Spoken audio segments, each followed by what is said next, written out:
This episode of On the Limb with Nature's Voice Game Calls is brought to you by Carts Towing and Timco Auto Transport. Local and long-distance towing, auto recovery, roadside assistance, auto lockouts, and jump starts. And they also do repossessions. Give them a call today at 304-949-2323 or 304-925-0858. Again, that's Carts Towing and Timco Auto Transport, 304-949-2323, 304-925-0858. All right, guys, welcome to another episode of On the Limb with Nature's Voice Game Calls. Tonight, I got Dan Hall here with me, co-host, and I've also got Zach Pope, which is the owner, creator, founder, and president of Trout Routes. So we've got Zach on tonight, and we're going to talk about, just the history behind Trout Routes, different things that they're doing, what they're doing in the hunting community, and, their missions and things for this app. So, Zach and Dan, how you guys doing this evening? I'm doing great. Thanks so much for having me, you guys. This should be really fun. Doing well, Michael. Doing well. Zach, good to have you on. Can't wait to talk some trout fishing. Yeah, so, Zach, let's get right into it. So, what is Trout Routes? Yeah, again, thanks so much for having me, Mike and Dan. This should be really fun. I'm the founder and CEO of Trout Routes, and we're essentially a mapping company that helps educate anglers find and explore trout streams. So it's a pretty sweet day job. I mean, we got now a team of 8 full-time people, and we really try to map out every single trout stream in the country, and we help people understand how to get public access. So we started in 2019, and fast forward to today, we claim to now have, as of 2 weeks ago, every trout stream in the country. So pretty fun project. It's definitely gained a lot of popularity within the the trout fishing and fly fishing community. This talk will be fun because I think there's a lot of overlap with the hunting community and the different the different use cases and public access issues that you guys share too. Yeah, for sure. Definitely. So on a note with that, like, how do you map this? Like, is that something like Google? I mean, do you step foot on every stream, or do you have guys out there checking that stuff? Yeah, it's probably the hardest part about the project, is trying to figure out how to actually do the mapping, and that's something that we've kind of developed over the last 4 to 5 years. We launched in 2019, but we really started in probably 17 or 18, and really our process is a fairly complex thing of really taking hundreds and hundreds of different what's called GIS data sets. So this thing like, the state of West Virginia or the state of California or whatever, putting together and publicizing, a data set on trout streams or on species populations or on public lands or on easements. And really our job is to take all that data set and curate it and make it so it's usable and user-friendly so that we can help educate people on how to actually, interpret that data. So at the end of the day, we have a fairly user-friendly app that has all the trout streams and all the public land in one kind of simple layer.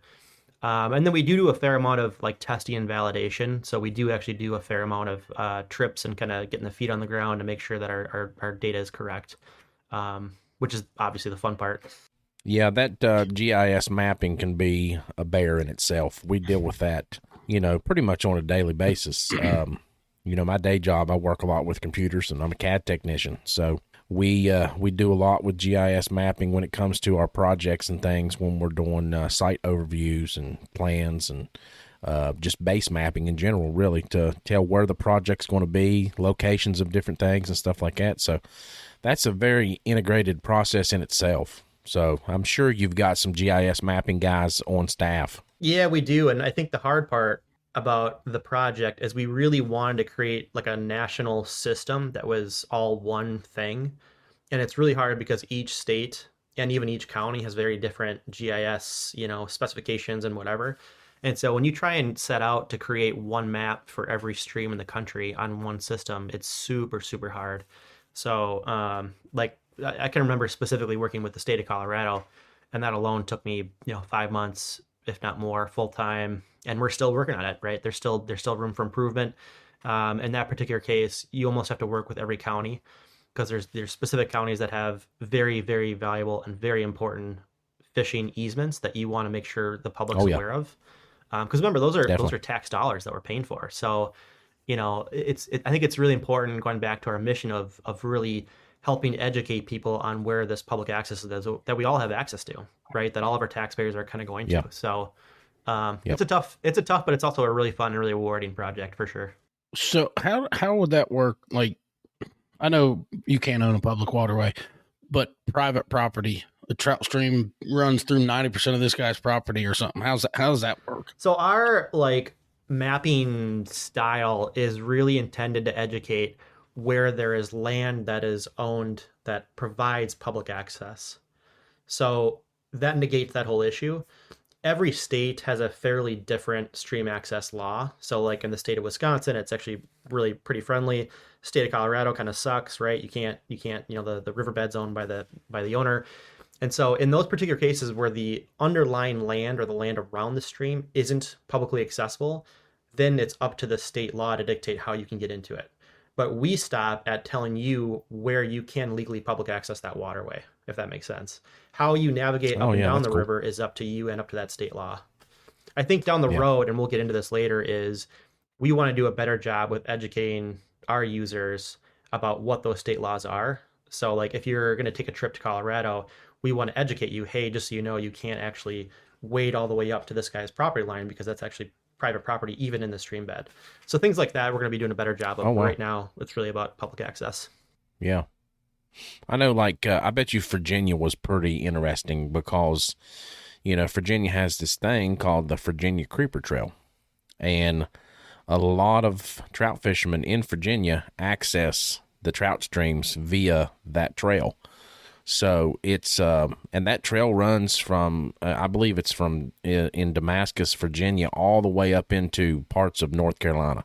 So it's a massive trail that runs directly, right through people's backyards, and the people can't do anything about it because it's like a state ran trail. So it's pretty cool. Yeah, I actually remember. So one of the main things that we do in our mapping is we map out every trail that comes near a trout stream. And so there's a lot of cases like that trail, or like there's a couple of town trails in like Boulder, Colorado, or there's one, it doesn't really matter, but those trail access points are incredibly important for people to be aware of. So we make sure to map out all those different bridges and all those different trail access points as well.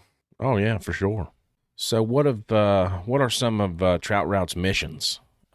We talked earlier about different things that you guys got going on and things that you all want to open up the fishing community too. Yeah, I mean, at a high level, our mission is to make trout fishing, really fly fishing, more accessible through better access to information. So, I got into fly fishing, maybe 20 years ago, and I kind of fell into it by accident. Basically found my grandpa, who I had never met, a fly rod, basically. And I'd always been interested in it, always kind of fell in love with this idea of it, but I never had any mentors, never had any clue what I was doing. And so it took me a really, really long time to figure it out. And I think there's a lot of joy in that. There's a lot of like value with trying to figure it out. But I think there's some things that we as a community can make a little bit easier, specifically access to good information in terms of maps, I think should be easier, especially if we own that as public taxpayers. Like we should be aware of where that public access is. And so for me, it's really making access to information better. There's a couple of secondary values that we have, which is inclusivity, conservation, and accessibility. So along those fronts, like we have a couple new corporate partners that we have like this year. I noticed you guys just did a podcast with BHA. We actually just started a national partnership with them. Should be live this month. And the idea there is that, one of our values is really tackling public access as an issue nationwide, and we think BHA is one of the better partners there. As far as conservation is concerned, we have a national partnership with Trout Unlimited.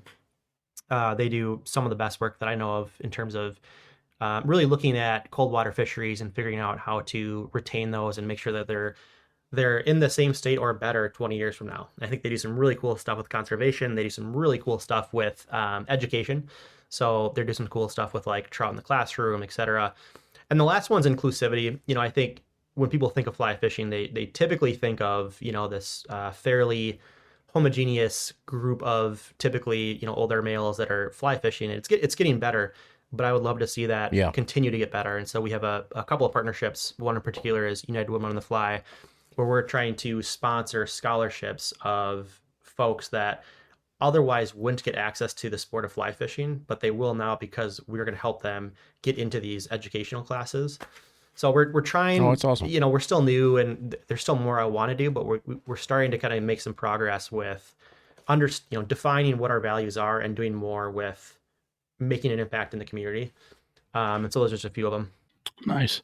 So, what brought you to this point? How did you guys? I mean, how exactly did you say, "Hey, let's start mapping all these trout routes"? I mean, was it just something that like you was out there fishing and just didn't have the knowledge base that you wanted? Like, can we fish this? How's the trout fishing here? Or what brought you to the point to start this app? Yeah, so going back to like my pedigree, I started fly fishing when I was probably 15, maybe 16, and I'm not kidding you. I fly fished very consistently, like once a week, at least once a month for 7 years, and I never caught anything. That's not something you want to make public on a podcast, but it's very true. And the idea was that I fell in love with like cold water fisheries and exploration, and catching fish was just something on top. But it was a very difficult experience. There was a lot of learning that I had to do on my own. And I think one of the things that I found was that it was very hard to find good user-friendly information on where do trout streams exist, and then on top of that, where is their public access. Now, where I'm from in Minnesota and Wisconsin, there are very important and very popular concepts for fishing easements. Those are huge resources that we put time and money into here, as well as other parts of the country. But that's a huge thing in Minnesota and Wisconsin. And both of those states do have some pretty useful, publicly available free resources. But a lot of us fish in both those states, as well as in Iowa, as well as in Colorado, as well as Montana. We go out west. And I really struggled with the overall lack of information going across state lines.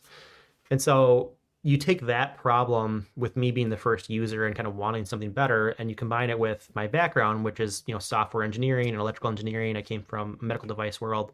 I really just started kind of playing with it. There was a couple of earlier projects that came before me that really kind of set the foundations for it. One's called Trout Spotter. And, I learned a lot from projects like that, and I kind of just took it one step at a time. And we finally launched at a pretty major expo in Minnesota called the Great Waters Expo. And at that point, it was really just, we have a bare bones project and we want to get feedback from the community. And it was just kind of all history after that. So that's kind of how we got started. Again, we started just in Minnesota and then the Midwest. Fast forward 4 years later, today we have the whole lower 48.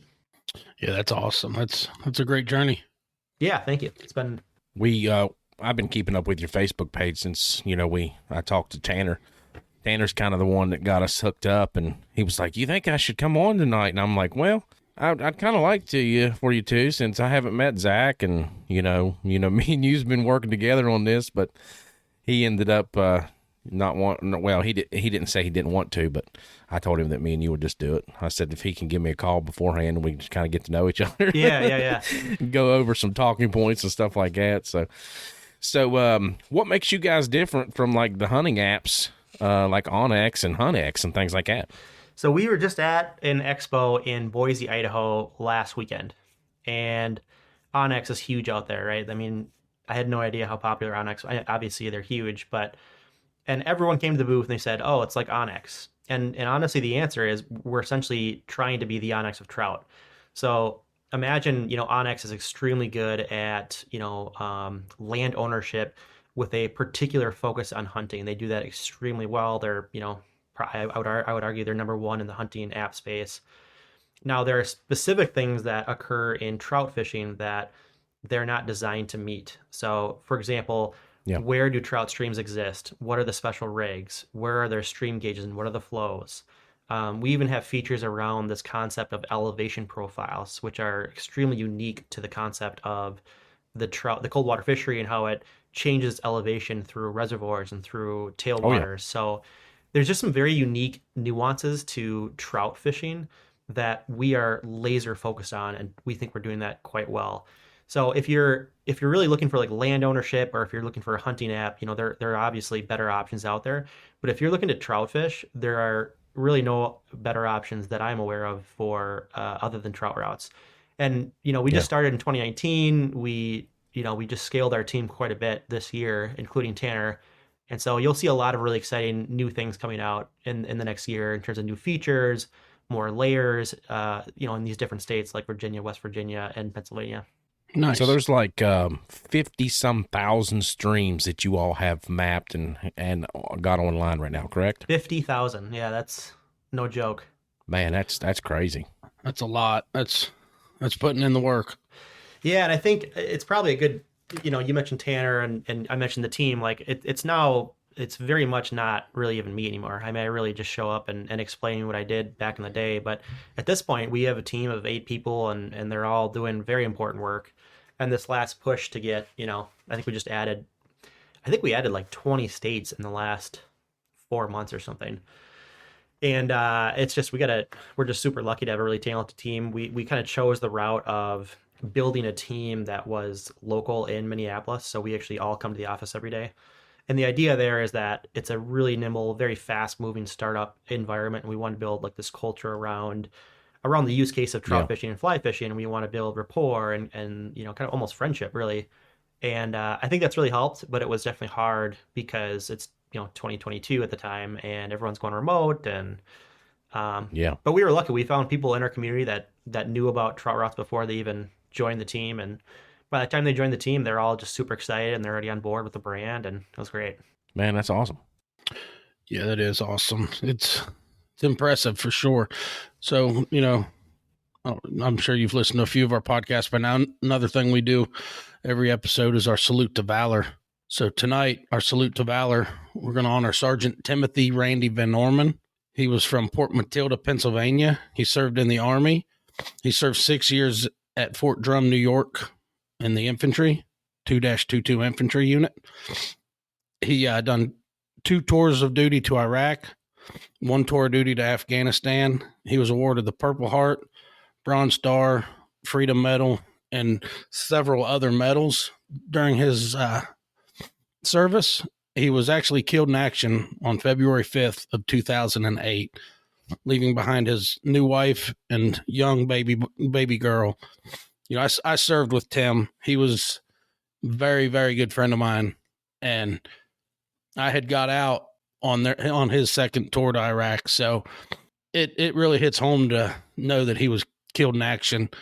He gave up the ultimate sacrifice for our country, and we just want to thank him tonight for his service and giving up the ultimate sacrifice. It was a pleasure to serve with him, and he was a great man. Man, I tell you, that really hits you right there in the heart, because that's the first time we've ever mentioned a fallen soldier. We have these, we have these Salute to Valors every episode. And, sorry. If you love America and what it stands for and the freedoms that we have, these men have given their lives for that. And I am personally very thankful for all of our military service members. Dan. Yep, absolutely. Thank you for your service. Thank you. It was an honor to serve for somebody that appreciates it. It's hard to put into words. It is. That was a hard one to do because I specifically knew him. We served together and we hung out a lot. we had a thing in Iraq, man. It's gonna sound a little corny. We watched Smallville all the time together. That was like our thing, man. It was weird crazy for grown ass men in the infantry. Well, yeah, but hey, it was something to get our mind off of shit. When you're spending that much time with somebody, man, they're not just your friend; they become family. Oh, absolutely. I spent 9.5 years in public safety, and it's nothing like serving in the military, but you still have that camaraderie with your different fellow officers and things like that, and sure, the different departments and things that you serve with while you're doing those things. And it's something that you miss, man. And when one of those members are hurting or down, you feel it and you step in to do whatever you can to help them out and their families. Yep, you sure do. Well, let's get back into trout routes. So, Zach, we was talking there before the podcast. There could be some downsides to this app. I mean, I hate to come in and sound like the bearer of bad news, but we talked about the positive sides, and like we were talking, there could be some downsides. There are fishermen out there that can't stand for people to know their secret fishing spots. So what you probably don't want to tell us what the downsides are, but what's in your idea as the creator, what are some downsides to that? Yeah, that's probably been a harder part of the project, is just dealing with a ton of what I think is a ton of pushback, right? I think there are some communities that are a little bit harder than others. Colorado comes to mind, to be honest. But I think the biggest thing is that there's a misperception on what it is we do. So you take a look at like Onyx or us, we don't even allow people to share where they fish. So it's not like we don't do anything social media. We don't do any sharing. We don't do any hotspotting. We literally are just trying to Nice. tell you where your tax money is going, where it's public access. And I think people have a poor perception on apps in general because they're used to these old brands like FishBrain that is social media for fishing, right? So you literally share, well, Sure. here's Yeah. where I caught a fish. And with very delicate cold water resources like trout streams, you can't do that. And we don't. But I think when people see an ad or they hear about this new trout fishing app, they assume that we're, this terrible company, and it's just going to take some time for us to educate everyone that that's not what we do. It's just not. That's Right. cool. Yeah. No, that makes sense. That's probably for the best that you don't allow them to take pictures, and that could become an uproar. Yeah, I think the second thing that's been a little bit less of an issue, but I think some of the guides and fly shops are nervous. Some have mentioned that they're a little bit nervous that we're taking away the need for someone to go into a shop and support small businesses. And I think that's a little bit paranoid. I think even for me, like, I love going to fly shops. I mean, I love supporting small businesses. I love talking to people, and an app's not going to change that. So, I'll always use, this new digital map called Trout Routes, but I still want to go into the local fly shop, Yeah. support them, Sure. buy the flies, and ask them how they're doing and ask them what's hitting. So the other thing is Yeah. we've put a lot of effort into supporting small businesses like fly shops by having them all in our map.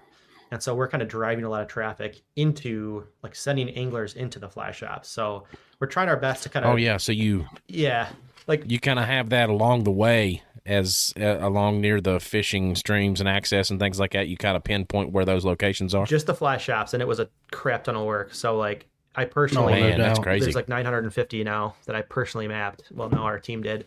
And we have to go through and say, Wow. like, here's the shop name, here's the website, here's the phone number, here are the directions, here's the address. You have to do that by hand. So, Sure. and this is just something we do for free because our product is both free and paid. There's a free version and a pro version. So for Yeah. every angler that's ever downloaded our app, they have access to 950 fly shops. So we're trying our best to really support small businesses and really Man. kind of integrate the Well, community a little more. Yeah, on the same concept of that, it's not like your app's giving you free information. You can find if you really wanted to look. It's not telling you what the conditions are, what's biting, what they're biting on. You still have that option. Hey, go into this fly shop. These guys are going to help you, tell you, hey, the last 5 guys come in said they're hitting on mayflies. Okay, great. I'm gonna try some mayflies. Yeah, we always say, So- like, we're going to help you get to the point where you're going to park your car, and after that you're kind of on your own. So, like, we'll help you get to your parking spot really, really fast, but after that you still got to figure out how to mend. You got to figure out what flies to use. You got to use what, if you're going to use spinner baits, whatever. You still have all those needs. The one thing that we will give you is the river flows, and that's also public information. We just have it all in one app. So it Yeah. technically is all public. It's you might need a year to research it to find all that information. I mean, it's Sure. convenience. That's what it is. Yeah. I mean, that's Yep. in this day and time. That's what you pay for. You pay for convenience.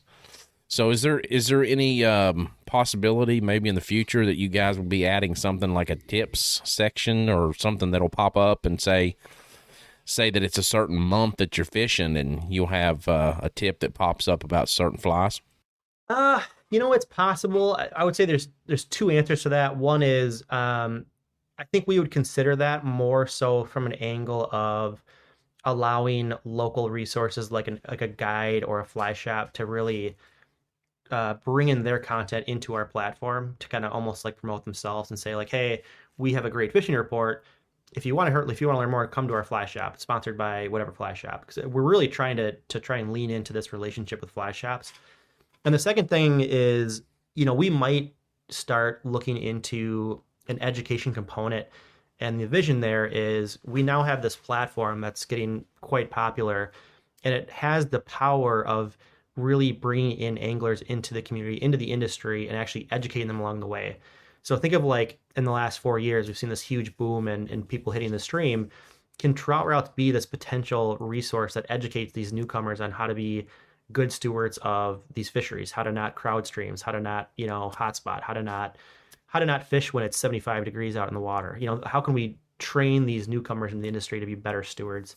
So I think Trout Routes could be a pretty cool resource for that. So that's not saying, hey, it's May and you should use a black caddisfly. It's, hey, use a temperature gauge when you're about to go in the fish into the water in August. So just trying to be better, like better players in the industry, really. So do you guys push more for the fly fishermen of the trout community, or I mean, it regardless of what you're mapping, it gives every trout fisherman the opportunity to see the streams and the locations and all that. But you like you've been saying, you're for the fly fishermen. Yeah, I just say that because I personally fly fish, but like it doesn't matter to me. I mean, I just 2 weeks ago I was using a spin reel and I got no, it's all trout streams. It's all moving trout water. So yeah, there's no differentiation with that for our platform at all. Right. Now, also on that point, do you differentiate between mostly stocked streams to mostly wild natives? Yeah, natives. Yeah, there's a pretty cool feature in our app where we're starting to integrate all of the local classifications and regulations for every state. So, and like I think it's West Virginia has like 4 classes. There's fee fishing, there's youth, there's fly fishing only, there's whatever. We'll bring in all that information. So whenever you tap on a stream, we'll tell you which one it is, and we'll even color code it so it matches your local state maps. So we got the blue and the green, the whatever. In states like Pennsylvania, they have a very robust stocking layer that we also bring to you. So like there's Keystone stock, there's all kinds of crazy stocking programs there, and we bring in that information to the anglers. So I would say, it's a pretty robust information system. Sure. So yeah, that in itself, I mean, like you said, West Virginia, we have sections of our rivers that are fly only and catch and release and all that. So that's, like you said, there's a lot that goes into that. I feel for you guys. Yeah, the regulations layer was for sure the sketchiest thing we've ever done. I mean, in some states like Montana, we had to hand cut the lines of where there are special regs. So the Gallatin, for example, you can't float. And so there's no GIS layer for that. You literally have to hand cut that line to show the angler you can't float on this. Yep. So in states like, West Virginia, it was a little bit easier because they give you those lines already and you just have to integrate that into your other thing. And there's 190 or so unique regulations that we have so far mapped out. So, Pennsylvania's got 15 or so, and Michigan's got 8, and Montana's got 3, and it's crazy. It's nuts. Yep. Me being in the cat industry, I can see the different line work that you would have to put into those to add some of the things that these counties and states are not giving you in your shape files that you get. Exactly. So it's kind of like we said earlier, a really good integrated process, and you guys are really putting into work to make a tailored product for the trout fisherman itself, and I think it's awesome. One of the questions that I just thought about, and I added it to our talking points, is you were talking about, you getting the fishermen to where they're going, their access point. Once they get to that access point, do you have offline mapping that can be downloaded? Is it downloadable for the app that they can see where they're going when they're accessing this stream? Yeah, we just like, on X or Google Maps, we definitely have the offline maps feature where you can download areas beforehand. So you always have access to fully interactive, fully detailed boundary lines of public land boundaries, as well as the boundaries for, regs, whether it's, fly fishing only, catch and release only, all that's going to be available offline. I kind of feel like that's almost like table stakes for some of these outdoor app companies. Like you just have to have it. Yeah, definitely. Oh yeah, absolutely. I think that's interesting. So, what's next for Trout Routes? Where are you guys heading? You got any big plans coming up for the future? Yeah, I mean the main push lately has been just trying to get the whole country. If you look at any of our reviews on the App Store, they're all any of the negative ones are all about this looks sweet. How can you know, when are you going to add California? We just finished the whole country, so we're feeling really good about that. I would say really the next year we're going to be kind of focusing on improving our overall quality and the app itself. So you know, if you look at our regs layer, we are still missing regs for some of the key states like California, Wyoming, a couple others.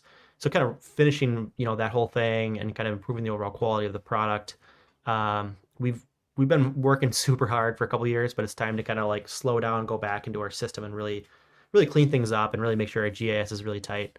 So that's the one thing on the product, and the other thing is just gonna be working on, like I was saying before, kind of identifying our values and figuring out meaningful partnerships that would be helpful and contribute to the industry, such as you know United on the Fly and VHA and Trout Unlimited. So we'll be doing a lot more of that, doing kind of partnerships and that kind of thing. Are you guys planning on like Hawaii and Alaska at all? Routing any of that out? I wouldn't. I don't know how much trout fish in Alaska or Hawaii's got, but I know obviously Alaska. So There's a pile of that's a it. great little subject. So like I did probably 15 minutes of research. I'm pretty sure there's three. I think it's mostly stocked trout streams in Hawaii. I've never been there, no idea.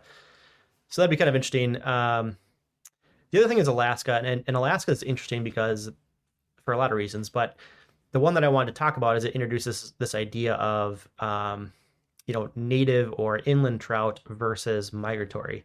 And that's a really Oh yeah, hard definitely. thing that I think we still have a lot of work to do that we'll be doing this year in terms of differentiating which of the rivers are really amazing, but they're migratory, so they're only good, you know, 3 months out of the year versus inland.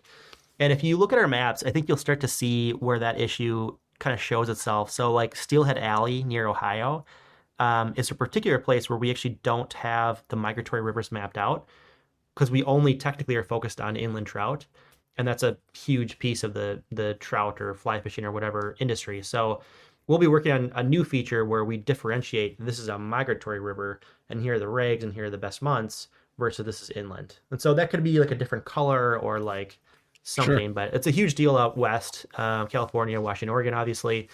It's a big deal with the Great Lakes, and it's definitely a big deal out east. Right. Yeah, that's I would say thinking on just Alaska how difficult that would Yeah. be. Or you're gonna have a lot of time just in that Yeah, alone. right. Yeah, that's pretty interesting. Like you're talking about like the inland trout and your natives. You know, like there's different places that you're going to catch native trout than you're going to catch, you know, the inland what you're calling trout or just your stocked waters. I mean, you've got to hike up some mountainsides and get to some pools of water that's been setting for hundreds of years to get some of them natives.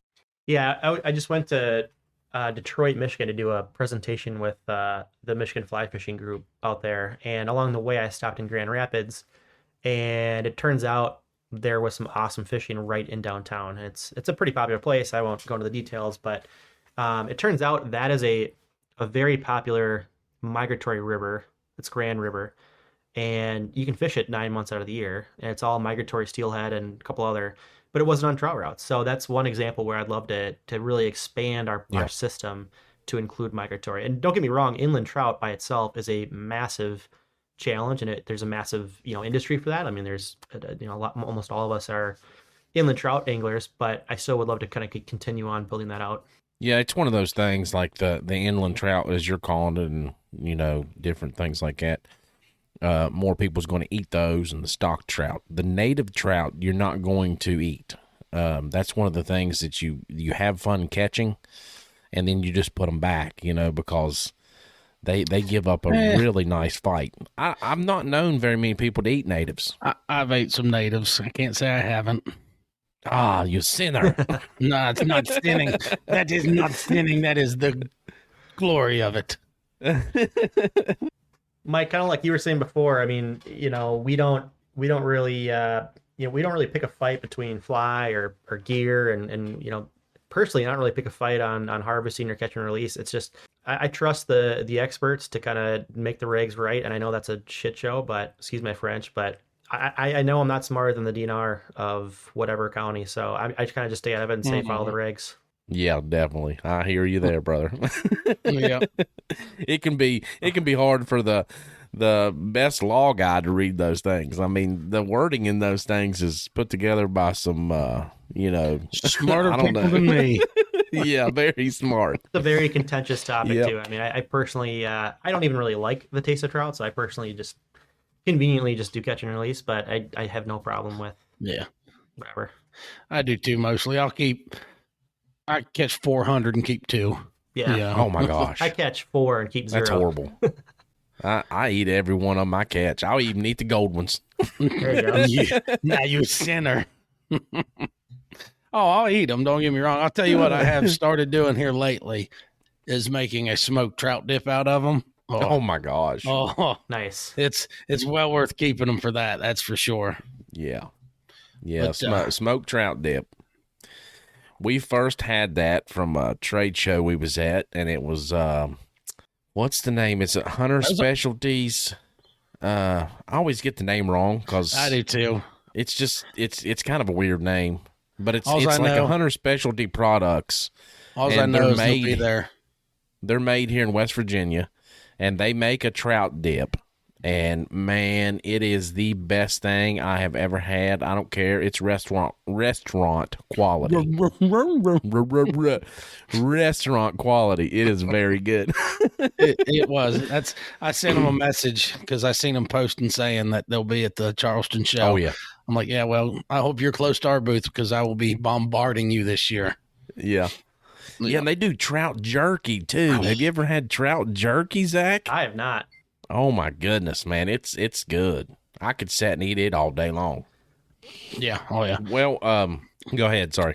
Oh no, I was just gonna say, just hit on another thing here real quick. What all you guys do through Trout Routes, giving back to these communities that and that you're putting information out on, or your hometown communities, be it whatever.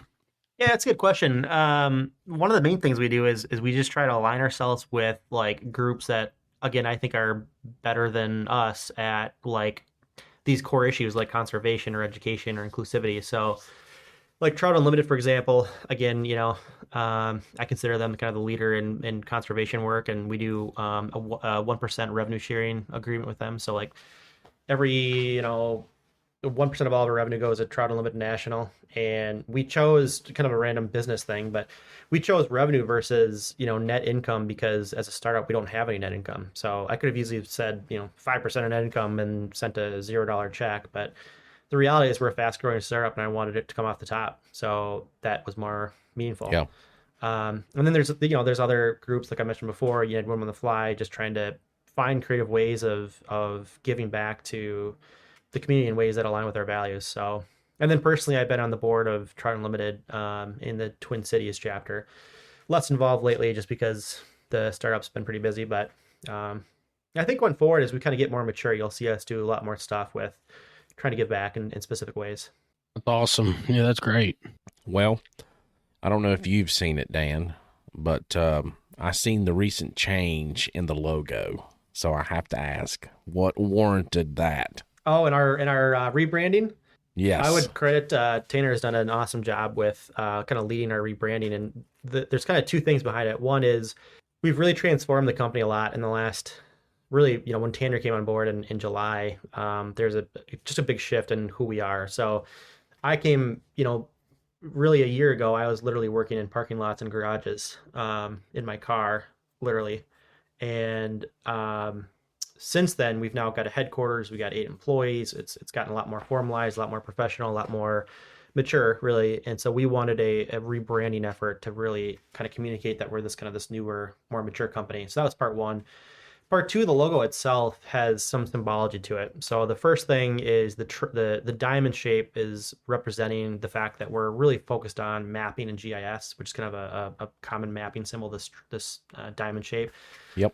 And the 3 lines kind of stand for, A, it's either a river with an easement line around it, or B, it's these 3 core principles that we stand by, which is conservation, accessibility, and inclusivity. So there's a fair amount of thought behind it, and also it looks pretty cool. That's cool. Yeah. Well, I like the first one better than the second one, but now that I know what's behind it, I can say I like it too. You like the first one, the first reason or the first logo? The first logo, Oh, yeah. funny. Yeah, I was like, when I seen that come out, I'm like, are you kidding me? They've done changed their logo? Yeah, changing logos is hard. Because, everything I've read business-wise when it comes to marketing, I mean, we've been in business 12 years, and we have not changed our original logo. Now, we did come out with a waterfowl logo because our original logo never incorporated waterfowl. My brother was a turkey hunter and a deer hunter, so we incorporated the turkey feathers and the deer skull together. And, he has a lot of Cherokee Indian in his blood, and, he kind of wanted to do it on the Dreamcatcher thing, and we drew it up freehand. So we never incorporated waterfowl.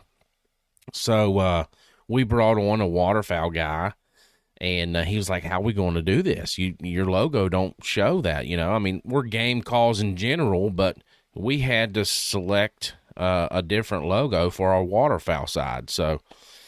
But everything I've read, through the years, do not change your first number that you come out with for your business. It's bad. Do not change your logo. Do not change, different things like that. So I'm like, I guess that's old news. It's hit and miss. I mean, we're all learning. I mean, I'm certainly learning, but sure. Yeah. I mean, not to say that's a bad thing. I think it's still a professional and good looking logo. I was just kind of amazed that you guys been in business 3 years and already changed the logo. So yeah, I would go. Remember the progression, Michael? Yeah, the first one that we did. I wish I could explain how quickly I made that. I mean, it was probably 5 minutes, and I think I Google searched tree, Google searched river, put them together, threw topo behind it, and just launched it. So it was, I think the quality of the team didn't represent the quality of the logo, and so we just kind of as a team felt like let's kind of rebrand ourselves. Yeah, but no, I agree. Yeah, I mean it took me, and this is funny because my brother in high school, he was always the one that was an artist. He would draw all kinds of stuff. He was a big Kiss fan and, back in the 80s and things like that. So he would draw Gene Simmons, and he has pictures that he drew of Gene Simmons, and it looks exactly like a photo. Wow. And I'm like, and you're asking me to draw our logo up. Why don't you do it?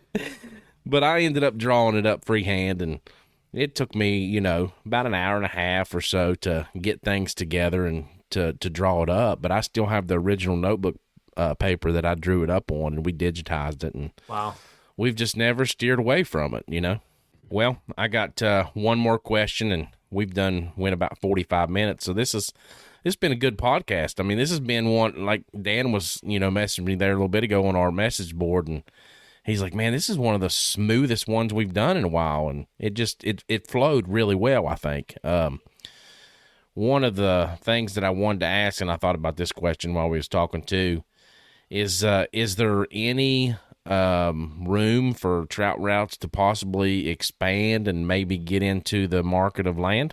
In terms of like land ownership? Well, I mean, Onyx, like we were talking, is one of the biggest, hunting / mapping companies out there right now, app wise, and then you guys fall in second when it comes to the fishing industry.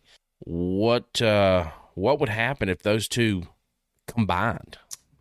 I mean, that's definitely would be. I mean, if you look at Onyx, I mean, they've been around 20 years almost. I mean, they started off with GPS chips, and they got a long pedigree, and you think about like all the nuances that it takes to get really good at consumer software, which is essentially what they're doing in GIS. I mean, they're really good at what they do. I've spoken quite a bit with them, and I really admire everything they're doing. So the idea of us moving into a different space, or another space like Onyx, kind of bringing us onto their team or something. I mean, that's kind of that's honestly kind of the vision is trying to figure out a way that we could align ourselves with a bigger brand that's got more capital than we do to try and fulfill our mission. So. Will we? So Onyx is going to call up Zach and be like, "We give you $1 million." Yes, tomorrow. And you're like, "Done." Tomorrow we will be yes. And to be specific, those rookie numbers, you got to bump them up. Yeah, to be specific, like I don't really honestly see us ever really getting into like I don't think we're going to spin off and do a hunting thing. There's just too many hunting players. Yeah. We're too good at it. But I think there's other Yeah. smaller markets. Like we're getting really good at consumer software and mapping. What if is there any other use cases like snowmobiling or cross country skiing or I don't know. But Might need some bass routes. bass routes, we've got a lot of questions on warm water, floating for smallmouth bass. I mean, one of our Tanner is a guide for smallmouth bass. So there's a lot of different Yeah. cool things you could do. I don't think we're gonna get into hunting, but there's some cool stuff. Yeah, there's definitely a lot of things out there now that's more, public, in the outdoor industry that you can do. There's a lot of different, that's one good thing about our state. I love that our state promotes the outdoors and, that tourism thing. I mean, we have brought more people in the last 5 years to West Virginia for tourism than I've ever seen in my entire life. And I love it because I love the outdoors, and I love everything that it has to do with. Has there been any downsides to the amount of new traffic that's come into the state? I, to a point, maybe it's kind of the same concept like we was talking about fishing in Pennsylvania. You get these Pennsylvania guys. They just have no etiquette. I would call it a lot. I'm not saying all of them, but there are a lot that I have seen with my experience in fishing in PA, steelhead fishing, trout fishing, all that. It's like they see you catch something and they're right on top of you. Like as soon as you pull one out, it's like, oh, that hole's good. I can fish right next to him. Where we are here in West Virginia, it's like I'm fishing this area. Well, that guy's already there. Dang, I wanted to fish here. Well, that's all right. I'll go upstream a little bit and try my luck out. But they like have no issues with fishing right on top of somebody. Yeah, that's one thing I don't like, and I think that all has to do on how you're raised. I raised my son, son, if there's somebody fishing over there, and he wanted to, don't get me wrong. I mean, when we were out there fishing, he seen them catch a fish, he's right there on top of them. And Sure. he wanted to be right over there with them. But I told him, I said, son, you can't do that. I said, we have our spot right here. He has his. Now, if he leaves, then we can go get in his pot. Exactly. But until then, you don't do that. Yeah. And that's, I've got certain spots I fish, the Cranberry River and Cherry River. I stop it every time I go. There was one time we went past the same underneath this bridge six times in a row. It's like, man, these people are still down there. They must be doing good. So on the seventh time, I'm like, they're not really at the bridge. They're a little bit downstream of it. I'm stopping. We get down there and ask them, hey, you all been doing any good? He said, man, we've been here for 4 hours, ain't caught nothing. I'm like, oh, well, shoot. I've never not had really good luck here. So I'm like, well, I'm going to fish a little bit. And he said, yeah, go ahead. There's nothing under the bridge. Me and my buddy, I throw in, let it drift down. Boom. He throws in right behind me. Boom. He catches this 18-inch rainbow. I catch a 17-inch golden. Or no, vice versa. I catch the rainbow. He catches the golden. These guys look over at us. He's like, man, we've been fishing for 4 hours and have not caught a thing. They literally packed their shit up and left. Like, man, I feel bad because we come in on top of you, but at the same time, you just wasn't giving them what they wanted, or you wasn't playing the water right. Yeah. I got a similar story. I mean, we were fishing Shaver's Fork, right there at the bridge. And we go in, and we had a good snow, and there was still plenty of ice on the stream, and it was still flowing good. But you have 2 foot of ice on both sides of the stream that's still there, and then you have your bigger rocks and stuff that still has the ice around it, and how the water flows around that. So we get there, and we left here at the house. That's probably about a 2.5 hour drive for us. So we leave here about 4:30. We get there about 6:30, 7 o'clock. I know these guys haven't been there very long. And they have their waders on, but they're standing on the bank. And we get there and we put all of our stuff on, and these guys come walking up, and we're like, how'd you guys do? We haven't caught a thing. Been here for an hour. Ain't caught nothing. I said, that's kind of crazy. And like Dan said, I have never been to Shaver's Fork and not caught a fish. So we go down, we get in, we're out there wading in it. I mean, we're deep in it, in the middle of it, and we're throwing on from side to side, and we just start slaying the trout. I mean, we're talking about brown trout, we're talking about brook trout and rainbows, and these guys had done left. And I'm like, man, they really messed up. It's like they had their stuff on, but they thought it was too cold, I guess, and didn't want to get in. But I'm fishing in 5 mil, waders, and I was toasty. I mean, there's nothing better to me than standing in the middle of a trout stream fishing. I mean, that's the most peaceful thing to me. And I've said it on different podcasts before. I probably like trout fishing more than I do hunting. Sounds like I need to fish with you guys. Maybe because he can catch fish and can't kill nothing. Well, no, that's not it. I was going to say, yeah, you're right, but no. No, you say it like it is. I know. I've watched. No, it's definitely not. I have a duck on my wall that you don't. It's because I didn't get to go that week. Oh, see? So there you go. So, yeah, Zach, you need to, I know it's a haul, but, man, we'd be... You know where the trout streams are. I mean, you created the app. Yeah, you're saying all these names, and I know these streams just from the fact that I mapped them all myself, but I got to get out there. But the thing is, you might know the streams, but I'll show you the stream. There ain't a rock on the Cherry River that I haven't touched. Yeah, I spent me and my best friend literally spent. We was both laid off. How it worked is I don't have a clue. We was laid off one complete summer. Had the most money we ever had in the world. At least we think so. We camped up there for the whole 3 months. We'd come home weekend, getting his daughter and stuff. We'd come back up. They'd stay with us Friday, Saturday, Sunday. They'd go home. We'd pack the kit tent up and move a location, stay another week. For 3 months, we waded that stream every single day. Found spots that people didn't even know existed. Oh, man. It was the best time of my life. I mean, one of the best times of my life. I'll have to say that for fishing wise, especially. It was so pleasant. Yep, we definitely have some good streams here in West Virginia.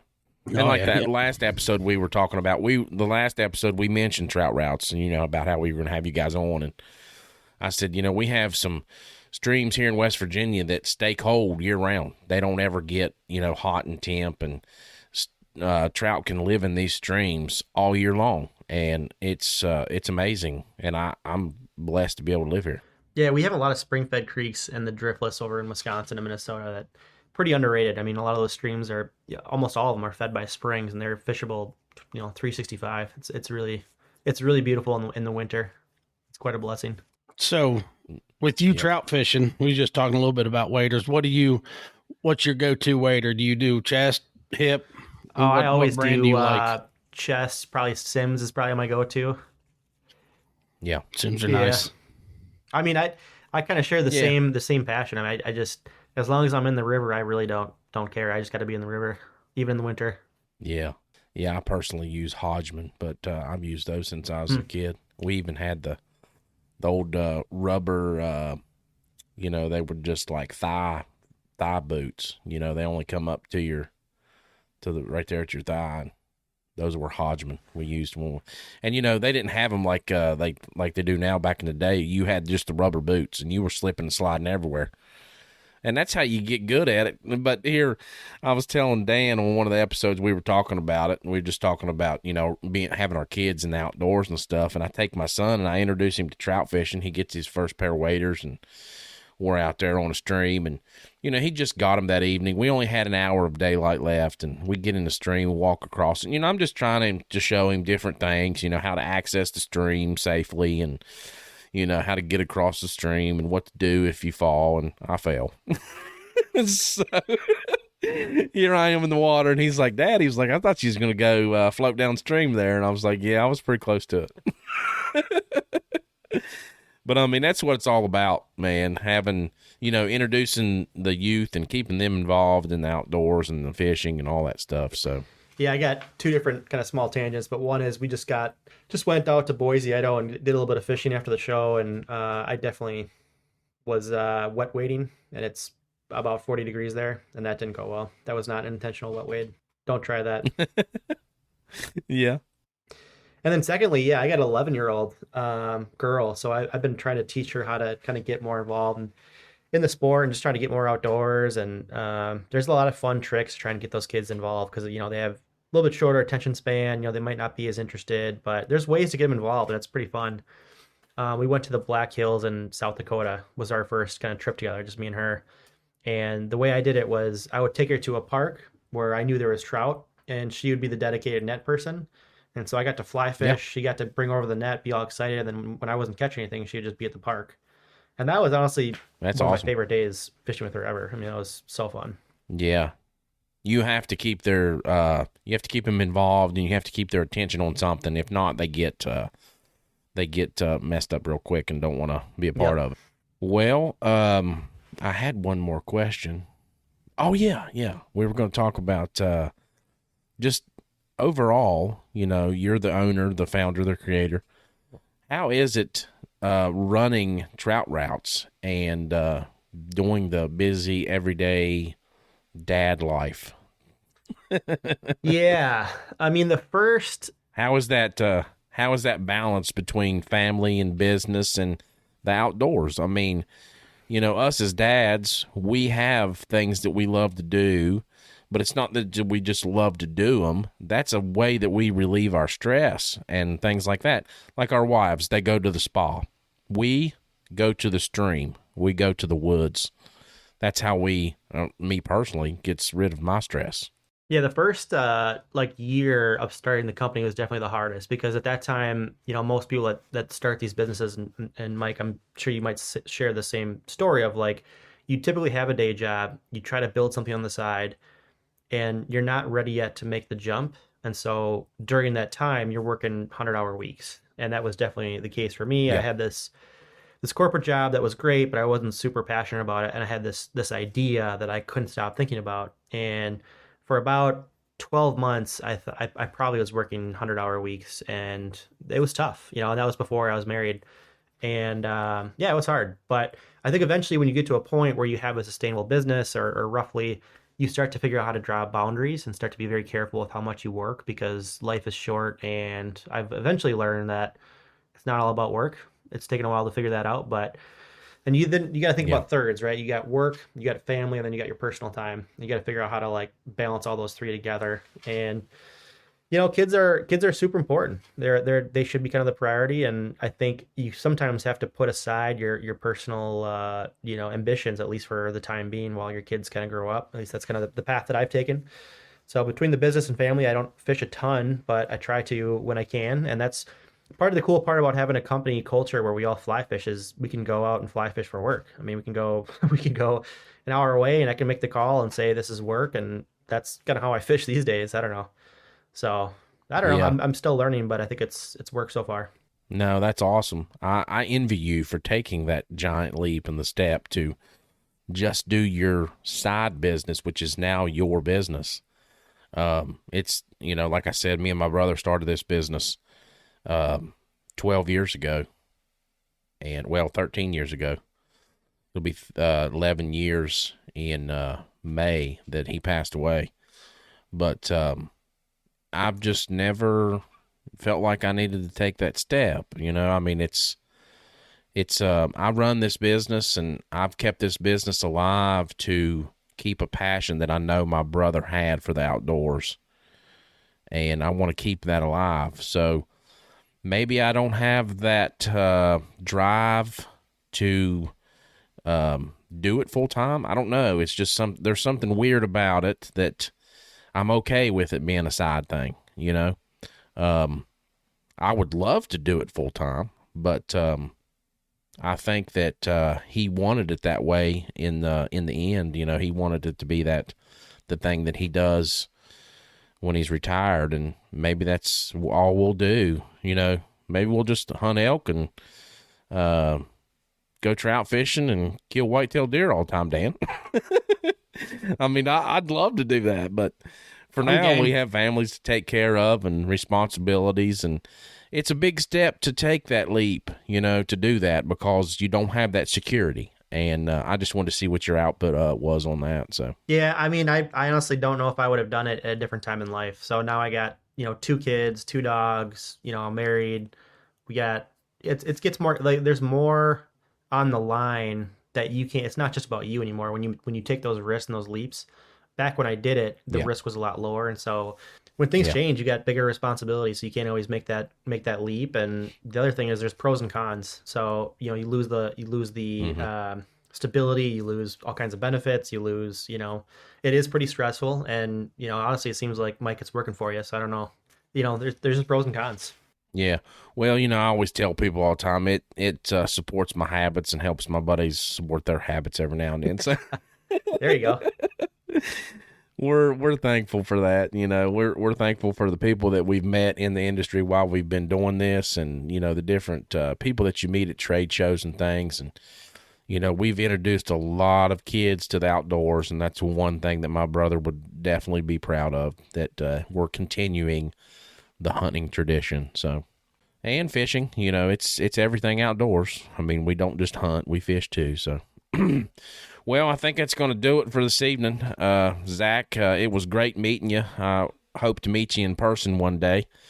And we really appreciate you coming on the podcast this evening. Thanks. Yeah, if you get a chance, I'll be laid off here in the next couple of weeks. We can do some trout fishing in West Virginia. Come on down. Congratulations. That sounds awesome. No, Dan and Mike, thanks so much for having me. It was really fun talking to you guys and getting to know you. And I'm pretty sure we'll cross paths in person soon. Sure. It was great talking with you. Thanks. Yep, we hope to.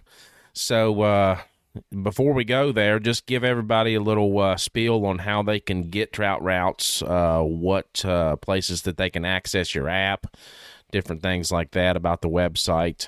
Yeah, our website's pretty straightforward. It's troutroutes.com. If you just search Trout on any app store, we're the first thing that shows up. We're on the Google Play Store, Apple App Store. It's pretty much it. We're on Instagram, social media. We do a lot of our, if you sign up, we send out a lot of emails about our updates. So it's pretty easy to find us. Okay. Sounds good. Yeah. Well, yep. I found them downloaded already.